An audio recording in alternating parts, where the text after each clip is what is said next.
Has anybody ever been given a terrible Valentine's Day gift before? You can admit it. If the person's not in the room, it's okay. You don't have to tell them it's their gift. That was terrible. Man, Valentine's Day. Does anybody love Valentine's Day? Like, that's a good holiday. Okay, who's like, thank you. Valentine's Day is not it for me. I mean, it's fun, it's cute, but it's like, I don't know. I never had good luck with Valentine's Day. It was not very fun. But I can sympathize because I feel like, and guys, you can like tell me, I feel like Valentine's Day is almost set up for like guys to fail. Because it's like, you don't know, like if you have a girl that you're crushing on, like what's the expectation for Valentine's Day? You're like, do I get her a lollipop? Riley? Lollipop? Love them. Or you like, do I take them, I don't know, to a restaurant like Azuma? Anybody been to Azuma before? Incredible place. But it feels like sometimes like whatever you get, you're probably going to fail because like the girl is probably either expecting less or more than what you were given. And if you've been given a bad Valentine's Day gift before, it's just awkward. So I don't know. I think Valentine's Day is like set up as a trap to just make us fail sometimes. Either way.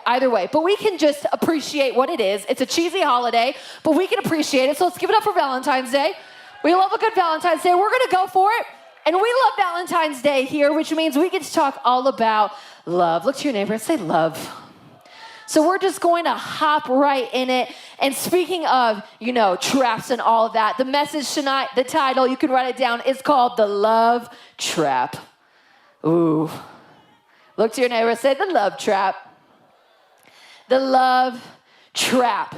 We're going to be diving into a story in Judges, and I put love in parentheses here because when we're dealing with traps, we're also dealing with the idea that culture has kind of shifted the idea of love into something that it's not. And we're going to dive into this story about a guy who got trapped in what he thought was love. He thought he was in love with this girl, and in reality, he was just so attracted with her. He was actually so caught up in lust, not love, that he ended up in a huge trap, and it basically ruined his whole life. So we're going to be in Judges, and who we're going to be looking at tonight is a guy named Samson. One more time. I might have you recap a lot. Everyone say Samson.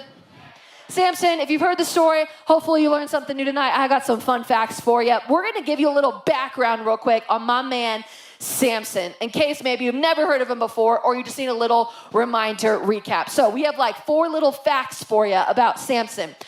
First off, the Bible talks about how before Samson was born, an angel appeared to Samson's mother and told his mother that that she would give birth, and her son would be called Samson. And the most important detail was that she said, "Hey, your son is going to be a Nazirite." So first fact about Samson is that he was a Nazirite. I think he's up there. It's A. Nazirite. Boom, there it is. Nazirite. You can write that down because I don't know how to spell it without a slide. So Nazirite. What is a Nazirite?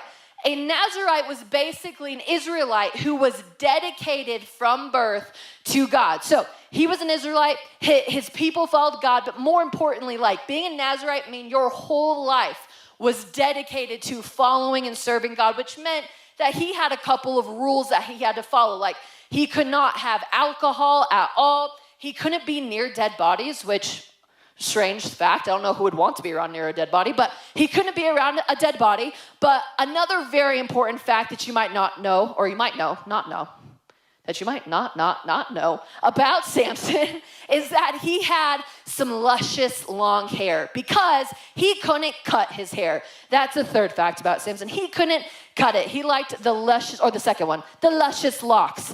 Any ladies like the men with the long hair? No, correct. We don't like that. But back then, that was like luxury. Like you knew a man was after God's own heart when his hair was just a-flowing. So Samson was probably a good-looking man. He couldn't cut it. And the reason he couldn't cut it was, 1, he was a Nazirite. But 2, his hair, it sounds like Rapunzel, like it held a special power. It didn't. However, there was something special about his hair. It was not supposed to be cut, because if it was cut, he would lose strength. Now, Samson, he was strong. That's the third thing about him. But it wasn't like, oh yeah, he was a strong guy. He was buff. He hit the gym. No, like Samson was like supernaturally strong. Like God, his power was on Samson. He was insanely strong. Like check this out real quick. In Judges chapter 15, it says this: the Spirit of the Lord came powerfully upon him, Samson. The ropes, at this point, he was tied up. The ropes on his arms became like charred flax. The bindings dropped from his hands. Finding a fresh jawbone of a donkey, he grabbed it and struck down 1,000 men. Now, just like think about that for a second. This dude, I don't know what it meant by a fresh jawbone of a donkey. Like, I don't know if he literally just, I don't know, but it's fresh. He took a jawbone and he killed 1,000 people. So, this dude was like insanely strong, and he could not cut his hair or else he would lose all of his strength. Very important fact about Samson. So he had a lot of positive things about him. However, there was one negative characteristic about Samson, which is our fourth fact. Samson had some poor choices in women. You might know a Samson in here. Don't tell him. Don't you look at him. But we got some poor choice woman character up here. Poor choice in women. He did not know how to pick the ladies correctly. That is entirely where this story is circled around. So in a second, we find out that Samson meets this woman named Delilah, a beautiful woman, but she was not just beautiful, she was also not a very good woman. She was a Philistine, which a Philistine was an enemy of the Israelites. So the Israelites did not coexist with the Philistines. They were supposed to be enemies. So she was an enemy of the Israelites, not a good thing.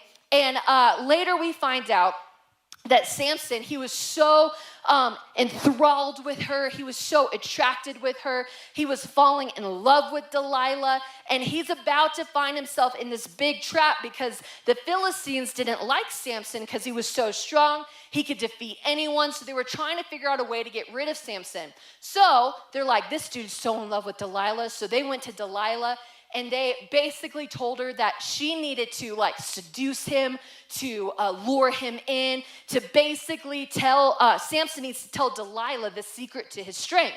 Because again, no one knew it was his hair. They're like, Delilah, we need to know his secret so we can capture him, so we can get rid of him. And so Delilah is about to approach Samson to try to figure out the secret to his strength. So Samson about to get himself in a very big trap. So the love trap. What we're going to do is we're going to talk about how this trap works. Obviously, we're not in the exact same shoes as Samson. However, you and I will all find ourselves in a trap when it comes to love, when it comes to relationships. I've heard it been said that dating and love is a very dangerous game. It's a good thing, but it's also dangerous because it deals with our heart. It deals with our emotions. We can get very heartbroken over relationships. We can find ourselves in seasons and positions that we were never meant to be in. It's a very dangerous game to play. It can be like a trap. So we have to understand how the trap works in order how to best get ourselves out of it or to avoid it completely. So looking at Samson's story, what are 3 things we need to know when it comes to how the trap works? So number 1 tonight is this. The trap, it knows your weaknesses. The love trap, it knows your weaknesses. You see, I just talked about how Samson had a weakness. He had poor choices in women.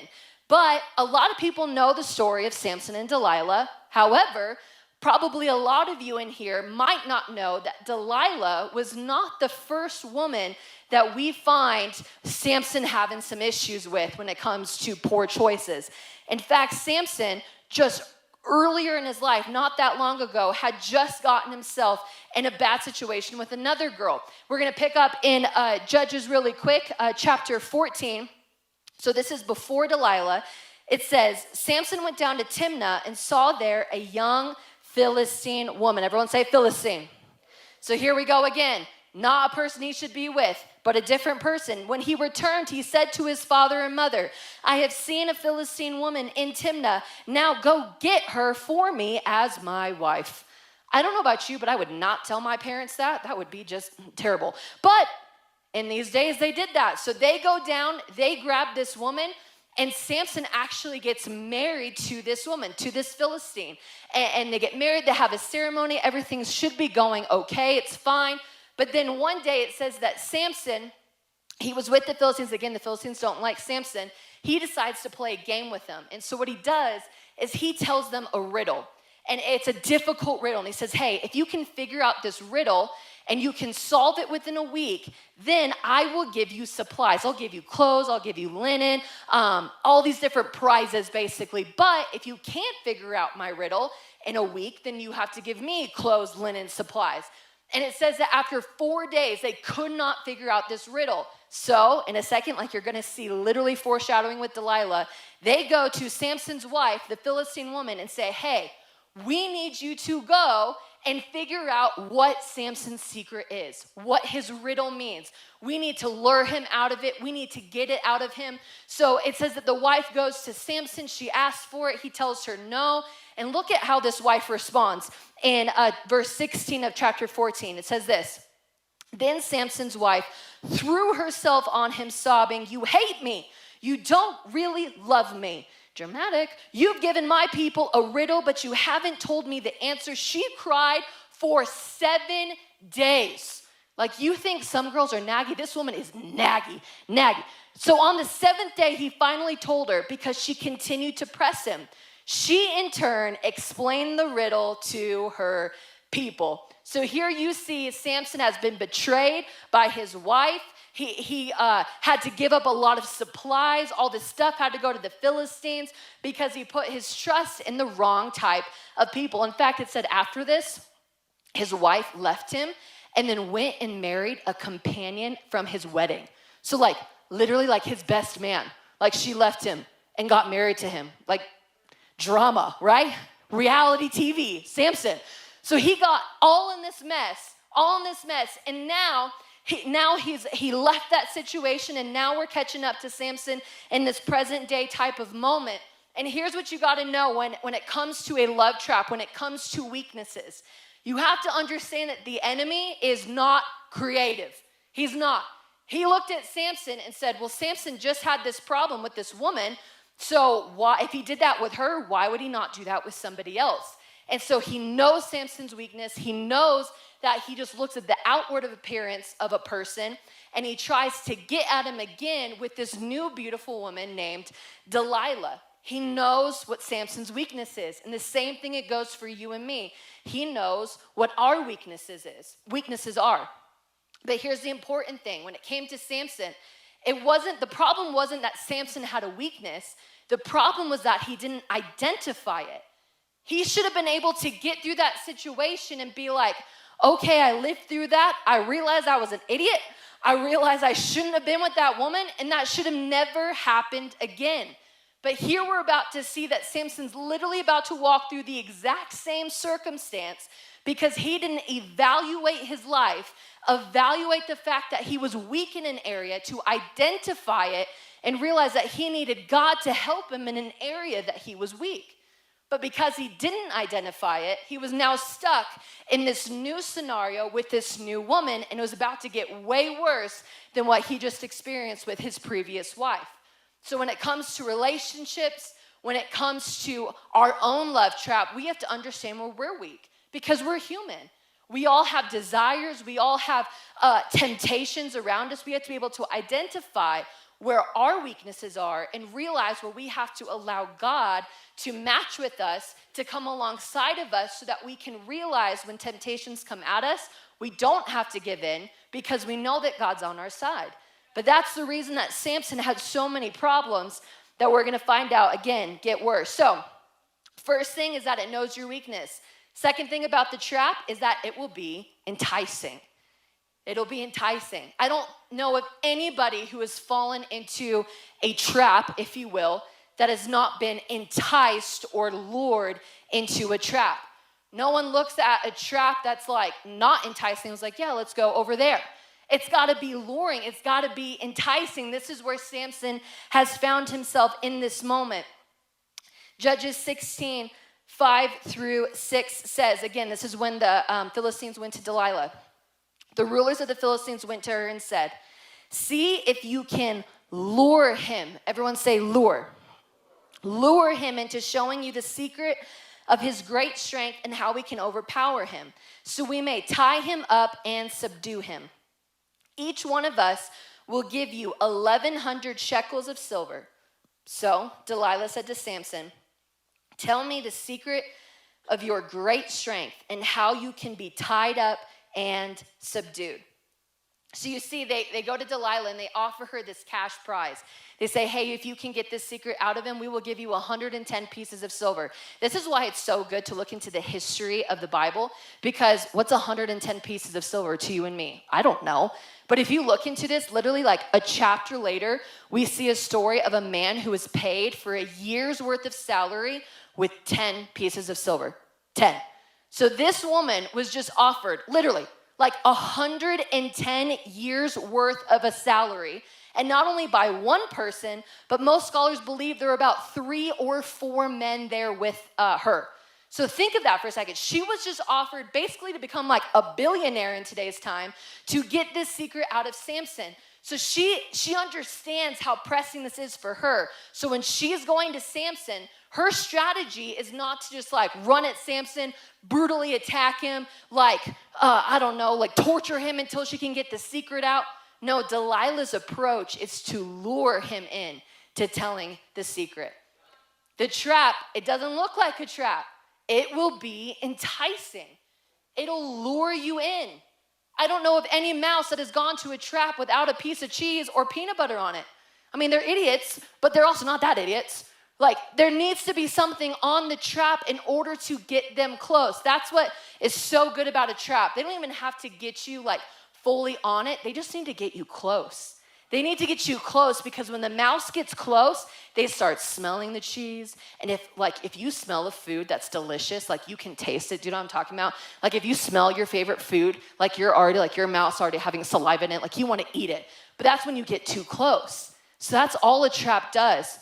All the love trap is it wants to get you close enough to where you can see what you could get out of it. And once you get too close, that's when it wants to trap you. So that's what happened with Samson. The enemy just says, I need to get him close enough to Delilah, just close enough for long enough to get this secret out of him. So when it comes to the trap, when it comes to knowing it's enticing to us, when it comes to looking at our own versions of that, you have to be able to think when it comes to your weakness, what is my cheese, if you will? What is the thing that entices me? And when you identify that, your response should be, I need to know that just because I'm not touching the trap, if you will, if I just get close enough, that's going to be too far. You have to understand that we need to stay as far away from the trap as possible.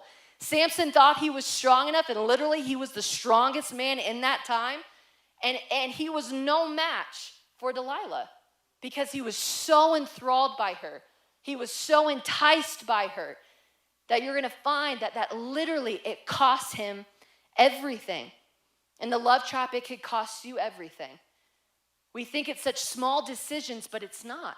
When it comes to relationships, it's a big deal. When it comes to girls and guys, that's a big deal. So we have to understand how to put importance behind that. So know that it's enticing. Know that the trap knows your weaknesses. But the third thing that I kind of already introduced is number 3, if you stick around, it won't take no for an answer. If you stick around for just long enough, you won't be able to say no forever. That's where Samson finds himself. Picking up in the story, Delilah went up, said, Samson, please tell me the secret of your strength. Again, if his hair was cut, that was the secret. But he wasn't ready just yet. Samson was strong. He had some, morals in the beginning. So he said, all right, I'll tell you my secret. If you get 7 fresh bowstrings, you tie them around my hands, I'll be as weak as any other man. So he tells Delilah this. It says that night they went to sleep. Delilah grabbed 7 bowstrings. She wrapped Samson up when he's all wrapped up tight. She calls in the guards. The guards come in. She wakes Samson up. She says, Samson, guards are here. They're about to take you away. Samson wakes up. Obviously, the bowstrings were not strong enough. He breaks them. He gets rid of the guards, and he turns back to Delilah. And this is what's so interesting to me. Like, think for a second. Samson literally just told Delilah, yeah, if you tie me up with bowstrings, I'll lose all my strength. And then coincidentally, that night, he gets woken up by guards. Somehow there's 7 fresh bowstrings tied up on his arms, and he doesn't think that that's a little suspicious. He looks at Delilah, And he says, what just happened? Like, what? How are the guards here? Where'd the bowstrings come from? It's crazy. Now, I love. It's so important how Delilah responds in this moment, because this is how the enemy will respond to you in a moment of weakness. Judges 16:10. Then Delilah said to Samson, you have made a fool of me. You lied to me. Come now, tell me how you can be tied. So Delilah went against him, got the 7 bowstrings, tied him up, tried to get rid of him. She was the one, right, that basically did everything wrong. And yet in this moment, she turns it on Samson and says, it's your fault. So important, because it is so quick how the enemy will turn on you and say it is your fault when you don't give in. When you try to stand up for yourself, when people try to get you to do things that you know you shouldn't do when it comes to a relationship, and you stand up for yourself and say no, how quickly they'll look at you and make you feel shame for it. They make you feel not good enough, not worthy enough, because you stood up. And Samson now is looking at Delilah, and she says, you made a fool of me. So come now, tell me what your secret is. But here's the important part, because in that moment, Samson should have turned and run. But this is what he did. He stuck around. He stuck around. And she said, tell me your secret. And he continues a couple more times, and he tells her different ways that he could be tied up. He says, get me a fresh rope. That's how I'll lose my strength. She does it that night. He breaks free. He gets rid of the guards. Here comes night 3. He says, I'm sorry, that wasn't true. It's actually when you tie my hair in braids and it gets pinned to like this sewing machine. Like, that's when I'll lose my strength. Night 3 comes. He falls asleep. She does it again. Guards come in. Samson wakes up, gets rid of the guards. Over and over and over. He sticks around. He sticks around. It's so funny that sometimes we think that if I do the same thing over and over, eventually the enemy will stop. But he doesn't. He doesn't. We expect a different result. We expect a different result because we're standing up for ourselves, when in reality we should be turning and running. Because if you stick around, it won't take no for an answer. And here we are. Nights and nights and nights later, Samson's getting weary. He's getting tired.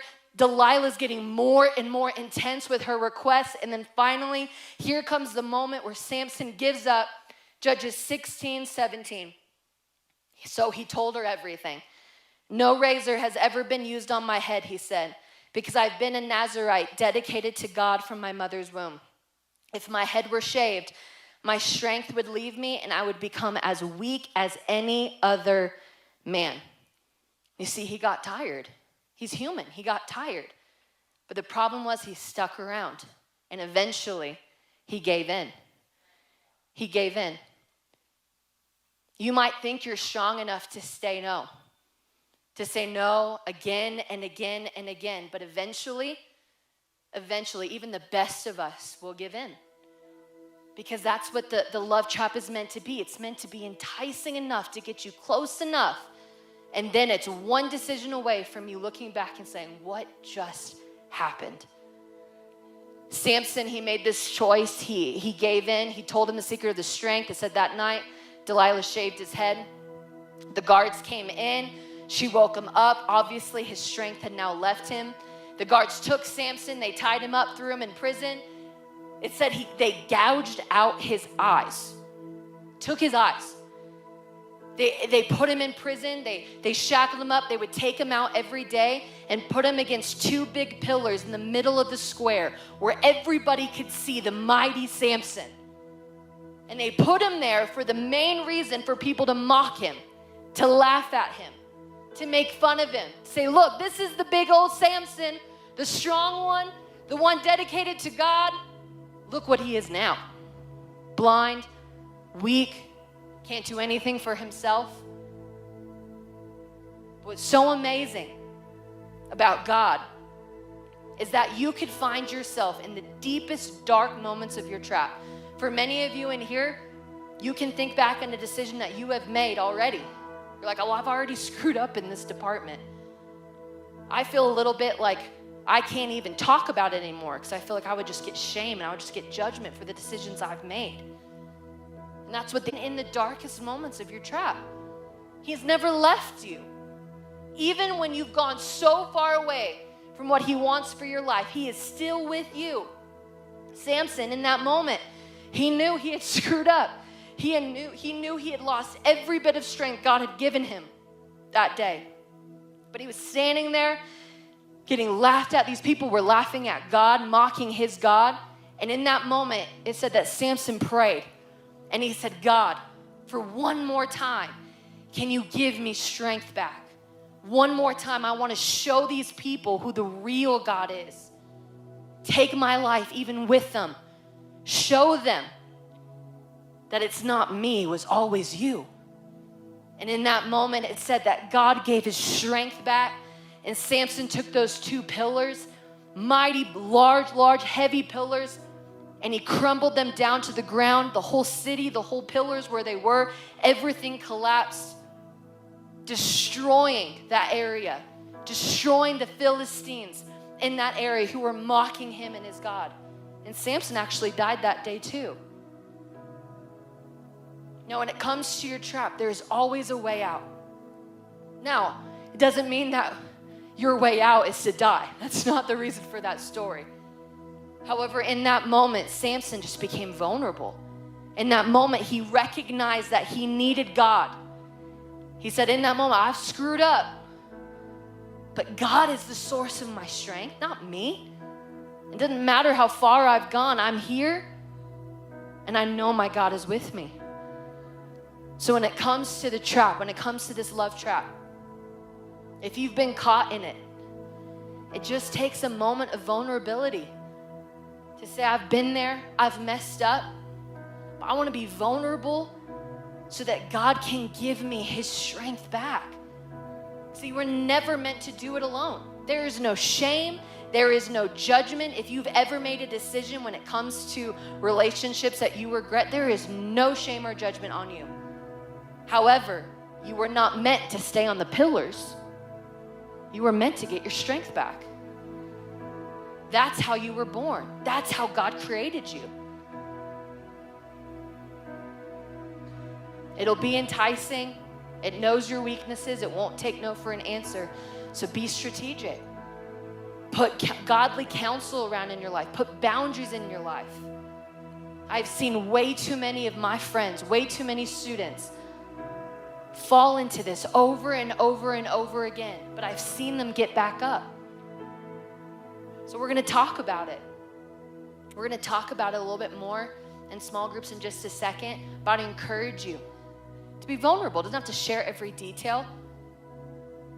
But to open up with leaders, to get prayer tonight. Because that's what it takes. This stuff is not easy. It's difficult. That's why we need community. That's why we need accountability around us to help us through it. But it's worth it. It is so, so worth it. We're going to pray tonight, so if you could bow your heads and close your eyes. And I just want to encourage and challenge you to just think into your own life and think of areas that you can be better. Maybe you've never even been in a relationship before or never even encountered anything like this before. So just pray right now that God would protect you, that you would have strong boundaries, strong courage to say no when you need to say no, to know what to look for in a guy or a girl. Ask for that right now. And if you're on the other side of that and you've already messed up a few times or you've done some things that you're not proud of, have that Samson type of moment just to say, God, I know you're not ashamed of me. I just want your strength back. I want to get back up out of this prison that I'm in, this trap that I'm in, and know there's a brighter future in store. God, we just thank you so much for tonight. We thank you for the challenge that you've given us. God, that we understand love not from our own minds, God, but we understand love because you first loved us. You are our standard because you love us when we don't even deserve it. So God, thank you for being that in our lives. And we ask that you would put courage in us, determination in us to stand up and know what our standards are when it comes to relationships, when it comes to love, to be able to reject the love trap, to step away, to not get close. God, to ask for your strength again. God, we thank you so much for who you are. And it's in your name we pray. Amen. Everyone say amen. Amen. Amen.